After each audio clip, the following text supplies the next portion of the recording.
more on the conflict, let's go now to Khalil Jahshan. He's the Executive Director of the Arab Center here in Washington. Khalil, thanks for joining us.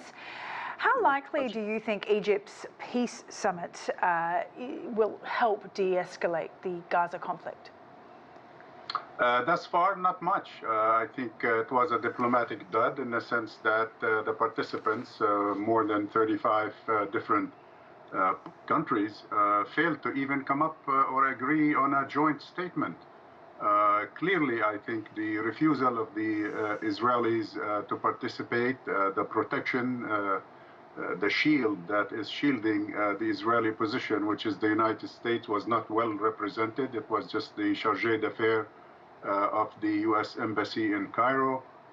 So it wasn't taken seriously by Israel nor by the United States. So it's not surprising that even a statement could not be issued by the group. I think King Abdullah was right in basically describing that as reflective of the denigration of the Palestinians by the international community, particularly, of course, by Israel and the West in general. And it clearly proves that Palestinian lives do not matter, do not count. The Lebanese foreign minister offered a warning for Israel on Friday, saying that his country was making preparations following fears that Israel's conflict with Hamas could become regional. Can you talk to us a bit about Hezbollah's influence in the country and how much sway it has over the government in Lebanon?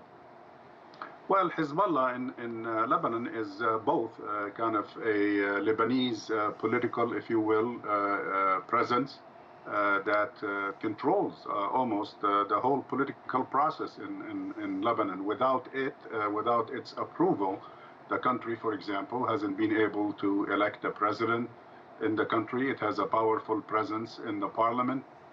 So the stalemate, the political stalemate that controls Lebanon at this time, or characterizes Lebanese politics at this time, reflects that power. But beyond that, Hezbollah is also an armed group. It's probably the most powerful non-state entity in the region, if not in the world, as some experts put it.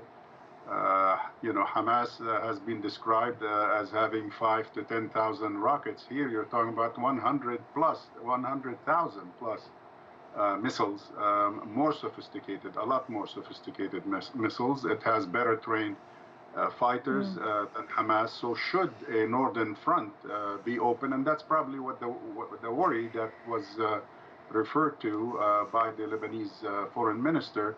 He was talking about potentially a clash between Hezbollah and Israel, activating the northern front and endangering the existence of Lebanon. And if the US is concerned about a more broader regional conflict with Hezbollah getting involved, why are they not supporting a ceasefire at this point? It seems, at the bare minimum, a fairly reasonable request. Do you think that the US support for Israel impunity is in part destabilizing the region? Oh, definitely. There is no doubt about it. Having been privy to at least 3 or 4 meetings, actually, with administration officials over the past few days, I can tell you, essentially, it is their obsession, or to be more accurate, the president's personal obsession with giving Israel more time.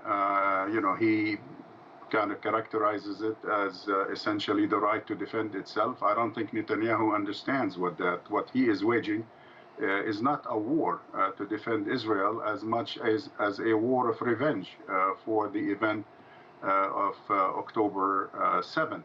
So the question is, at what point will the U.S. decide, okay, enough is enough. I think we have been implicated in these crimes being committed.